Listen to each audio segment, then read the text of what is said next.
Ya, Bismillahirrahmanirrahim. Assalamualaikum warahmatullahi wabarakatuh.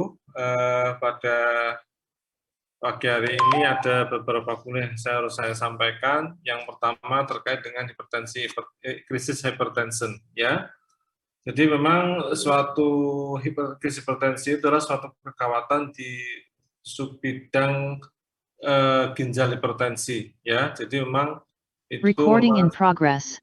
kondisi kegawatan yang mana harus dilakukan penanganan secara cepat dan tepat. Ya, kalau kita berbicara tentang hipertensi, yaitu kita mesti berbicara tentang kerusakan target organ.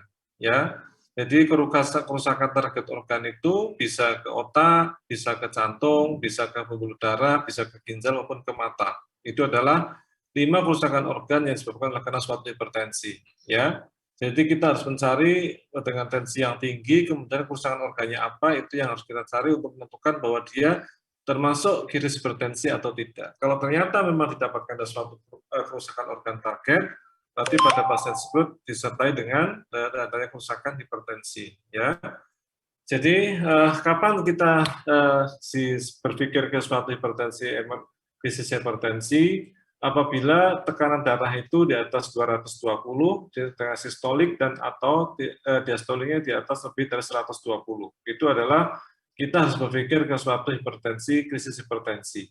Sedangkan krisis hipertensi itu ada dua, apakah itu termasuk hipertensi emergensi atau hipertensi urgensi. Ya, jadi kita mulai dulu berpikir terkait krisis hipertensi, yaitu tekanan darah di atas 220, dan diastoliknya di atas 120. Ya. Kemudian kita baru berpikir apakah dia emergensi, urgensi, itu terkait dengan kerusakan organ target. Kalau pada pasien tersebut dengan tensi yang sudah saya sampaikan tadi disertai dengan kerusakan organ target, berarti kita katakan sebagai hipertensi emergensi. Sedangkan kalau pada pasien tersebut tanpa disertai kerusakan organ target, berarti pada pasien tersebut tidak yang kita katakan sebagai suatu hipertensi urgensi. Ya, apa sih sebetulnya kerusakan organ target yang harus kita cari pada pasien-pasien dengan hipertensi emergensi? Yaitu kalau di jantung misalkan infak miokard akut, kemudian odim paru akut, ya, kemudian di IC pada aorta, diseksi aorta akut itu adalah suatu kondisi kerusakan organ target pada jantung yang apabila pada pasien tersebut disertai dengan tensi yang tinggi seperti yang saya sampaikan tadi, kemudian pada pasien tersebut disertai dengan kerusakan organ target pada jantung, maka kita katakan sebagai suatu hipertensi emergensi. Ya, prevalensi hipertensi emergensi itu sekitar 27% dari semua kondisi emergensi. Ya, jadi memang termasuk besar, prevalensi termasuk tinggi. Ya. Dan biasanya pada pasien-pasien hipertensi yang dimasuk ke dalam hipertensi itu adalah pada pasien-pasien dengan hipertensi primer yang tidak kita terapi secara baik sebelumnya, ya. Dan seandainya dia memakai obat hipertensi tersebut tidak sampai pada pasien tersebut tidak mencapai tensi secara terkontrol. Itulah yang sering kita dapatkan pada pasien-pasien dengan hipertensi emergensi, hipertensi. Dan biasanya pada pasien-pasien dengan krisis hipertensi itu berhubungan dengan kerusakan papil odim atau 7%. Ya, itu juga tinggi juga, ya. Hipertensi emergensi sering terjadi pada pasien-pasien yang terdiagnosis sebelumnya sebagai primer hipertensi, tetapi tidak ada komplikasi, tidak ada keluhan, ya. Jadi tanpa keluhan, itulah yang sering kita dapatkan. Pasien ada tensinya tinggi tapi tanpa keluhan, itulah yang harus hati-hati pada pasien yang jadi suatu krisis hipertensi. Ya. Kemudian kurang lebih 100% pada pasien dengan primer hipertensi akan progres menjadi suatu hipertensi yang maligna. Ya, itu.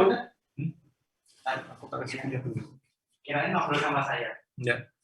Ya, itulah kondisi-kondisi prevalensi pada hipertensi. Ya, ini krisis hipertensi itu ada dua, yaitu apakah hipertensi urgensi atau hipertensi emergensi. Apa sih sebetulnya perbedaan hipertensi emergensi dan urgensi itu?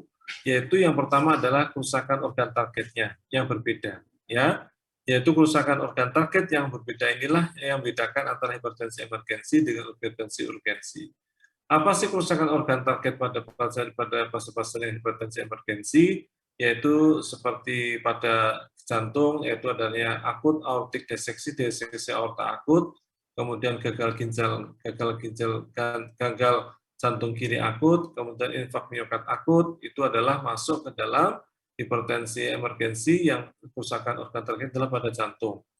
Atau bisa juga karena suatu akut glomerulitis, yaitu kerusakan organnya pada ginjal.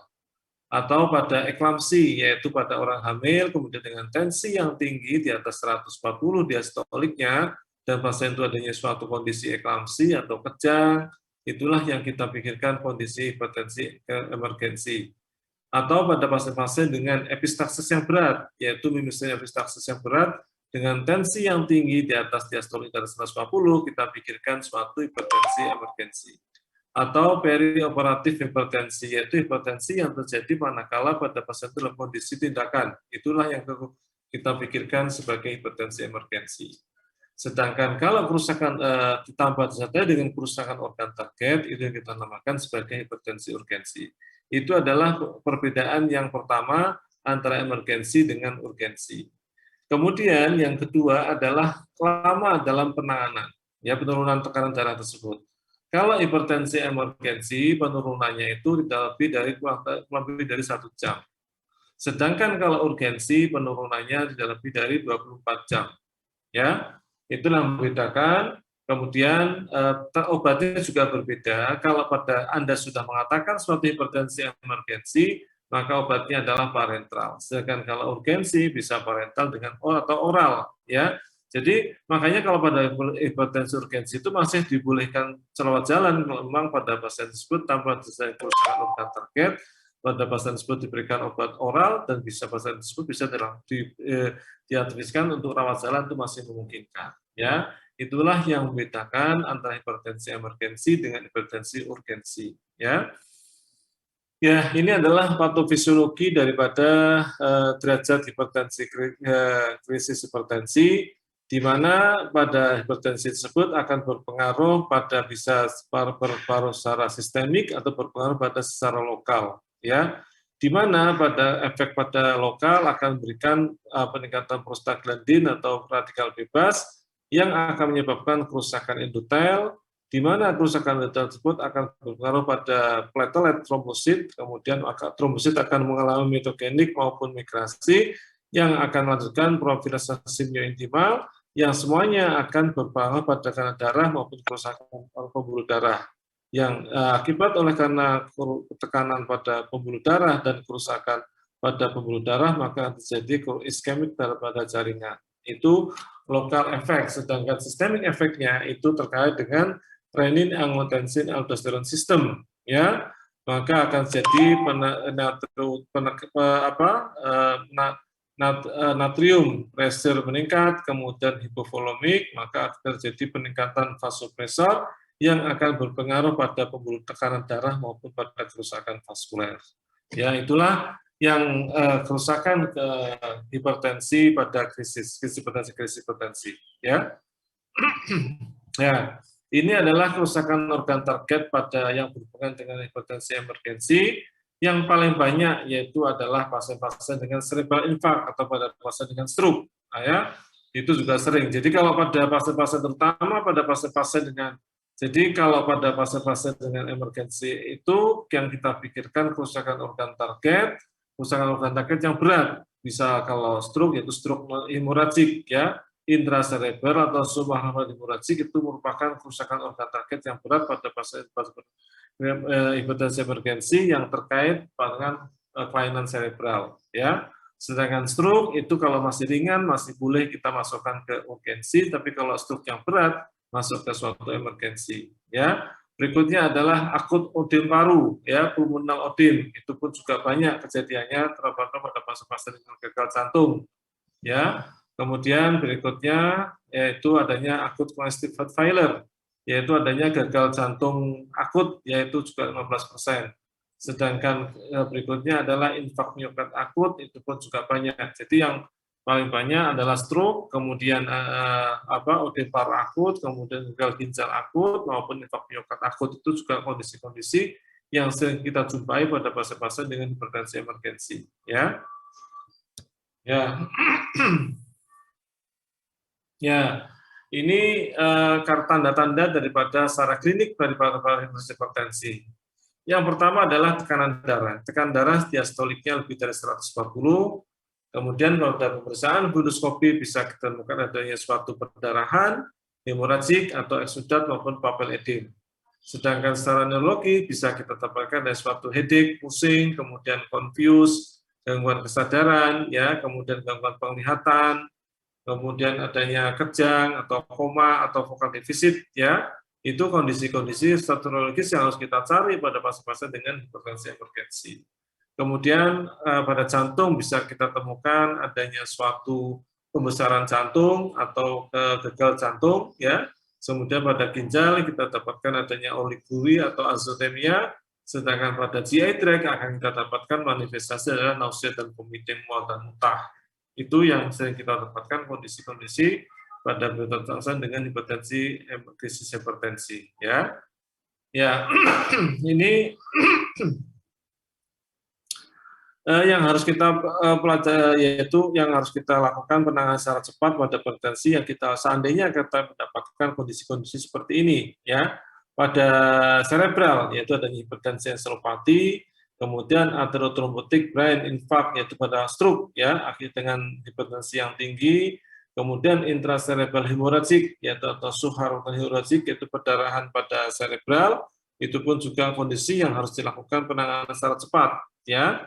Kemudian pada jantung, misalkan pada pasien-pasien dengan disesi aorta akut, kemudian pada gagal ventrikel kiri akut, kemudian adanya infak miokard akut, maupun pada pasien-pasien setelah corona bypass, ya, setelah operasi bypass dengan tensi yang tinggi itu perlu penanganan secara cepat.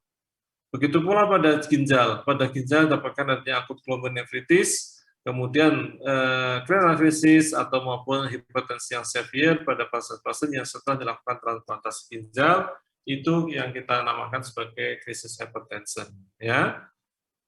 Ya, ini kemudian kondisi yang lainnya yaitu ya peningkatan kadar katekolamin, yaitu pheochromocytoma, kemudian symptomatic yaitu ribuan hipertensi, ya.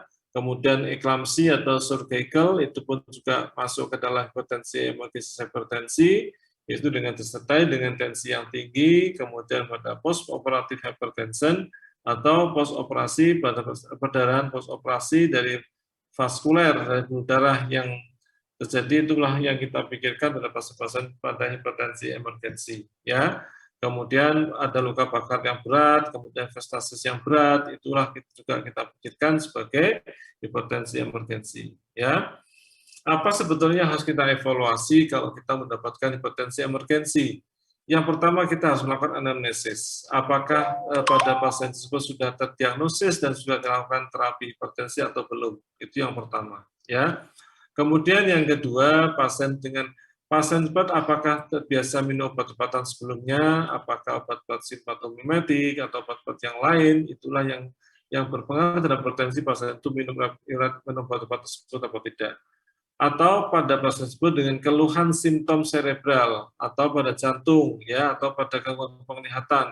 Itulah yang kita pikirkan sebagai anamnesis yang harus kita lakukan pada pasien-pasien dengan hipertensi emergensi.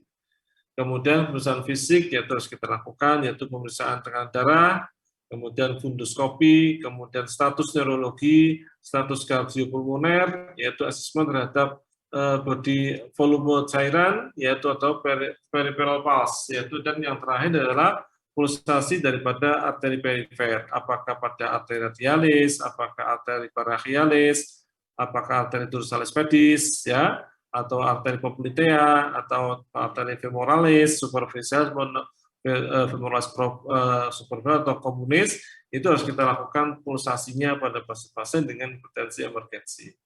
Kemudian laboratorium yang harus kita lakukan yaitu adalah pemeriksaan darah rutin, tujuannya untuk menilai bagaimana HB-nya, ya. Kemudian pemeriksaan urin analisis untuk mengetahui apakah pada pasien tersebut dapatkan adanya suatu anemia atau dapatkan ada suatu proteinuria, ya.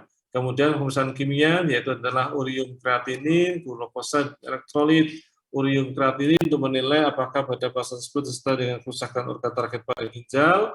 Kemudian glukosa yaitu harus kita lakukan pemeriksaan tujuannya menilai apakah pada pasien disertai dengan diabetes mellitus atau tidak. Kemudian elektrolit apakah pada pasien itu sudah dapatkan gangguan elektrolit atau tidak, ya.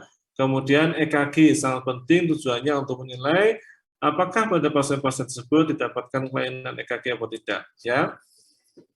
Kemudian pemeriksaan fotoronsen. Fotoronsen harus kita lakukan untuk mengetahui apa tujuan fotoronsen pada pasien hipertensi, apakah adanya suatu kardiomialgia atau tidak.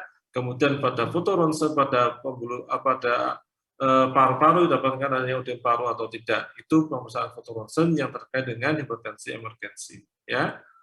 Kemudian bagaimana penurunan pada pasien-pasien hipertensi emergensi itu, yaitu tadi sudah saya sampaikan bahwa penurunan tekanan darah pada pasien emergensi itu kurang lebih dengan 1 jam, ya, 1-2 jam.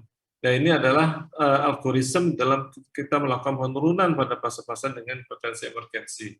Yang pertama kita tahu awal ukur tekanan darahnya, ternyata pada tekanan darah dapatkan ada 240, ya. Pasien tersebut ada kerusakan organ target, misalkan dia stroke atau penyakit dari dada atau sesak, ya, itu harus diturunkan dalam 1-2 jam, yaitu targetnya adalah 20% daripada MAP, mean arterial pressure. Mean arterial pressure tandanya adalah dari dua sistolit tambah 1 distolit bagi 3, ya. Yaitu kita turunkan 2 MAP-nya 20%, ya. Kemudian setelah kita sesuai dengan targetnya, kemudian kita turunkan 6-12 jam. Setelah 12 jam, targetnya di atas yaitu tensinya antara diastoliknya antara 100-110 mg. Jadi tidak boleh kurang dari 100 kalau kita menurunkan pada pasien-pasien dengan hipertensi, terutama pada 6-12 jam, ya. Ya, itulah yang harus kita lakukan baru pada pasien tersebut targetnya sudah mencapai target, misalkan pada pasien tersebut sudah didapatkan adanya suatu tensinya diastoliknya di atas 100-110, maka kita boleh pada pasien tersebut dengan obat-obatan yang oral, ya, dan pada pasien tersebut sampai target itu mencapai target tensi yang normal, ya. Itu pada MAP-nya. Kemudian ini obat-obat secara parenteral hipertensi emergensi. Yang sering kita gunakan adalah nitrogliserin, itu sering kita pakai, ya. Kemudian esmolol tidak ada, labetalol juga tidak ada, di luar negeri adanya itu. Pentopolamin juga tidak ada, ya. Fenolbosam juga tidak ada. Yang ada adalah hanya nicardipin, nitrofusin, ya. Hidralazin itu juga ada, tapi yang lain sudah ada semuanya. Ya, obat-obatnya, makanya kita harus tahu obat-obat hipertensi emergensi itu apa, karena obat-obat itu bersifat parenteral, tidak boleh. Kalau kamu mengatakan hipertensi emergensi kemudian pada pasien tersebut tidak memberikan pasal parenteral adalah salah, ya, karena guideline-nya, aturan mainnya adalah kalau kita sudah mengatakan hipertensi emergensi, terapi adalah parenteral, ya.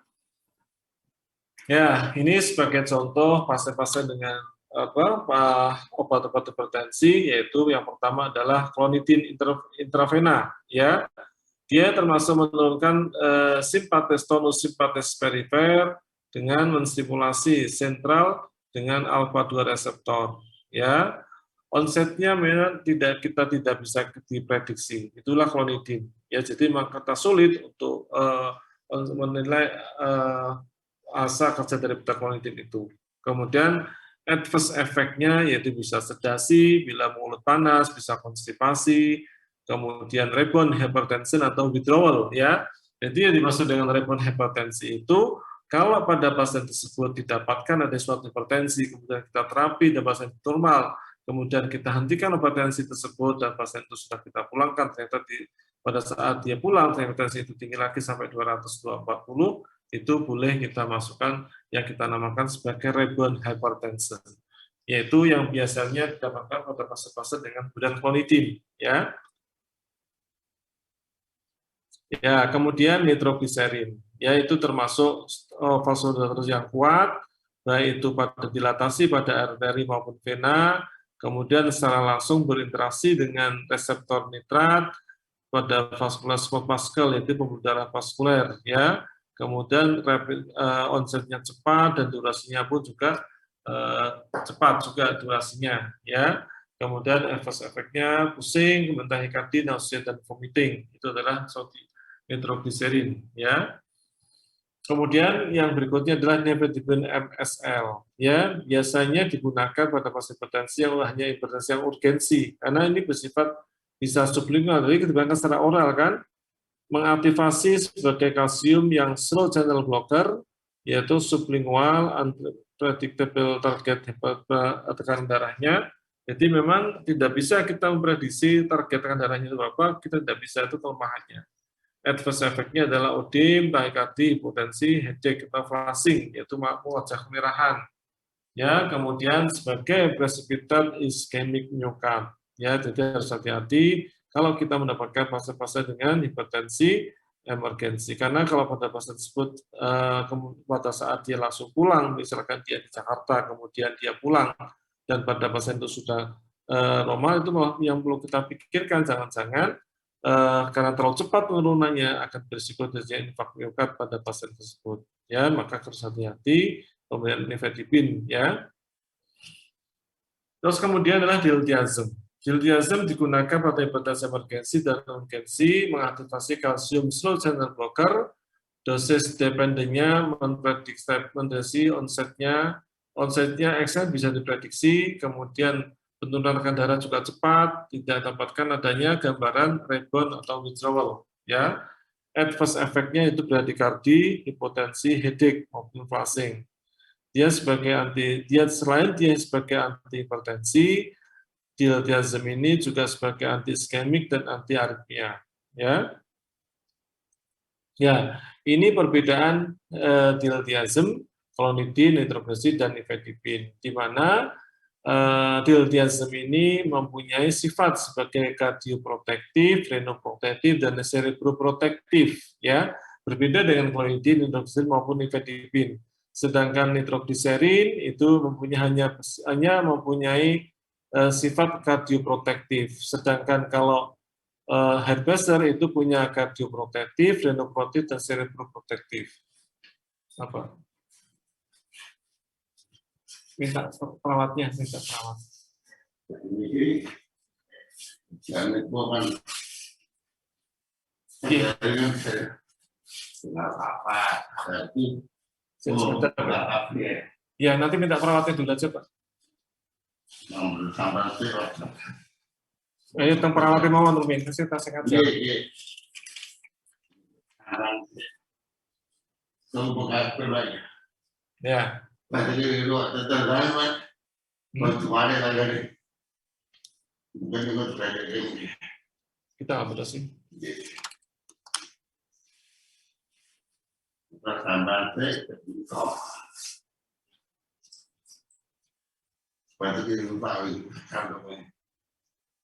Kita nggak betul.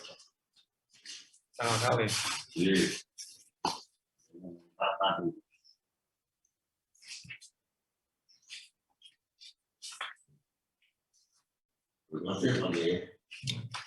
Ya, saya lanjutkan ya, Dek.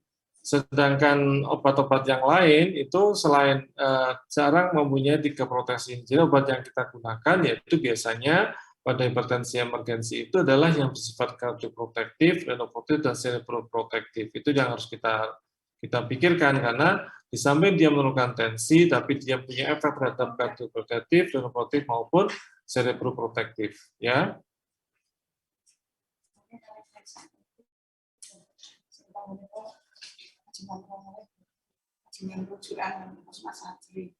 Jadi, mangkep ya.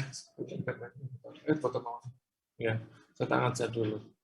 Kemudian diltiazem intravena itu, yaitu saya sampaikan, dia sebagai renoprotektif, kardioprotektif maupun cerebroprotektif. Ya, diltiazem injeksi yaitu applicable, masih memungkinkan dilakukan pada pasien-pasien yang hipertensi perioperatif atau hipertensi emergensi, kemudian pada pasien-pasien dengan gangguan aritmia yaitu supraventricular tachycardia, kemudian atrial fibrillasi maupun atrial flutter. Ya, maupun pada pasien-pasien dengan unstable angina atau pada pasien dengan PCA atau dengan pasien dengan post CABG atau operasi bypass ya. Ini dosisnya saya rasa tidak perlu ya. Kemudian bisa kita lakukan pemberian itu dengan dos. Ini cara pemberiannya aja sih. Itu saya rasa tidak perlu. Itu aja, terima kasih. Ada yang mau tanyakan terkait dengan krisis hipertensi? Ada, saya persilakan. Kalau mau tidak ada, saya lanjut ke mana? Ke yang lain ya. Stop.